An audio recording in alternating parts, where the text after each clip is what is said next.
$130 with 1,359 pieces is not a bad price for the new Sherlock Holmes Book Nook, our first ever official LEGO Sherlock Holmes set, and our first ever LEGO Book Nook set, which apparently is a new sub-theme of LEGO icons. Something that I thought LEGO would just bank on with Sherlock Holmes being a public domain property, but no, this is officially licensed out from Arthur Doyle's family's estate, which is kind of strange. I hope that didn't bump up the price too much, but I do think this is a good price for what is included. Yes, this set was rumored to be $120 and now it's $130, which a little bit frustrating with those tariffs or whatever, but I still think this is a lot better priced than some of the other summer 2025 releases. But we're talking about money here. My favorite part of this set is something so stupid. Moriarty looks so much like LEGO Dollar Bill. That's his name, Dollar Bill. It's Agents 2.0 figure from one of my favorite nostalgia sets ever, the River High set. Yes, it's not a great set, but I have so many memories getting this when I was a kid in summer 2009 at Toys R Us. Specifically, my mom got it when I came home from school with the Robot Attack set from Agents 2.0 as well, and that $10, I can't believe it's $10 because now this would be like $20 from LEGO Space Police set, which, man, I was like, this figure is crazy. So I have a nostalgia pool for this design, but I don't think that's clouding my judgment of this set. I feel like this is a modular facade in a way. Okay, the buildings aren't as tall as some modulars. As somebody who doesn't spend too much money on LEGO anymore because it's just gotten so ridiculously expensive, these are 3 buildings that capture that feeling of detail that a modular would have in its exterior more than any other set in its price range I could think of. Again, just exteriors because these have no depth to them aside from some features we'll get to later. Because of course it folds into a book nook. What is a book nook? They're just little scenes that you put between books on a bookshelf. So it makes sense to give us the first LEGO Sherlock Holmes set as a book nook, as Sherlock Holmes is a book property. Of course, I'm familiar with Sherlock Holmes from the Robert Downey Jr. movies. I know a lot of people are more familiar with that TV show. I don't know. I haven't read any of the books, so I don't have too much attachment in the book side of things with this set. But yeah, it has a nice foldable design to make it into a book nook. So you can display it in that facade modular-esque style, but you could also fold it up so that you have kind of this pathway going on here of this London street, Baker Street from the franchise. It's weird calling Sherlock Holmes a franchise. And I like both versions of how that looks. This definitely looks the best in between books, but if you don't have it in between books, there is a little cover with that brick-built design, more specifically a tile design of the Sherlock silhouette. So that could be displayed in that style on its own as well. You don't have to go with the facade if you don't care about books. Oops, I forgot to mention it earlier, but this releases June 1st at LEGO stores in Shop at Home, so June 1st, 2025.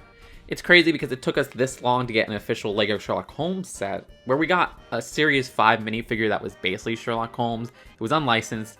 And one thing looking at that figure and looking at this minifigure, the printing on that figure's hat is better than this figure's hat. I do like that we have variations between the two. I'm not somebody who will wipe off printing or anything, so it's cool to get 2 unique versions of that hat.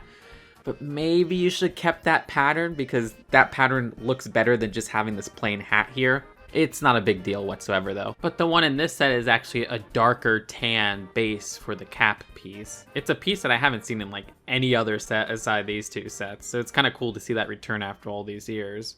What is annoying though with that minifigure is the use of that face from LEGO Star Wars. Like really, again, Moriarty has a face print. That's a new face print. That looks great.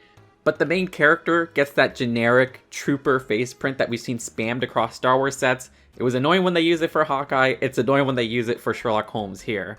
I like the new face for Watson. There's a nice variety of skin tones in this set so that you could have new prints because, you know, the light flesh skin tone is the most common for licensed sets. This character is Irene Adler. Apparently she's race swapped from the original books. People are already complaining about it, which I don't care unless the race is important to the character. I haven't read the books. I mean, Moriarty looks like some slimy old guy in the books, and in this set he looks like a mustache twirling villain, so I don't really care. The design of this, my favorite part is the torso and legs. I mean, I love that purple coloring. This character is Paige. The design doesn't have a new face print or anything there. The hair hat combo is the one that was used in 2 idea sets last year, which I do love that combination. I also love the 2x2 newspaper print with Moriarty disappears. That's really cute. We have so many different 2x2 newspapers from themes and licenses. I really want to see a collection of all of them in like a newsstand build. Unfortunately, not everything's printed. You can see the door right here uses a sticker. Those are really annoying to align on that specific door piece. That 222 is a sticker as well. And 221B, Sherlock's apartment number, are stickers. And that elementary bookshop, get it, elementary, my dear Watson. Fun fact, Arthur Doyle's books didn't even have that elementary, my dear Watson quote in them. That was something that came from other books. And yet this is licensed out to the Arthur Doyle estate. This E is a sticker on a tile that only really shows up at the side. For a premium product, I really wish they would have printed a lot of these. Thankfully, it looks like the Baker Street tiles at the top are printed. What's kind of cool is that these are facades, yes, but some parts open up, revealing some secrets. This top part right here reveals a bunch of stickers, but I do like the prints on those stickers. That map there could be really fun. There's a violin piece, not a new print for that, but it is very uncommon. This board has clues that are featured in the set, which will cover some of them. Some of them are still hidden, and if you spot any that I didn't cover, let me know in the comments where they're at. Regardless, this design with the bookshop at the front has a little switchy design, which is really fun. You can basically move it from the glass side to reveal a little paw print as a 1x1, which is an existing print from LEGO Friends of all things. There's that letter clue as well.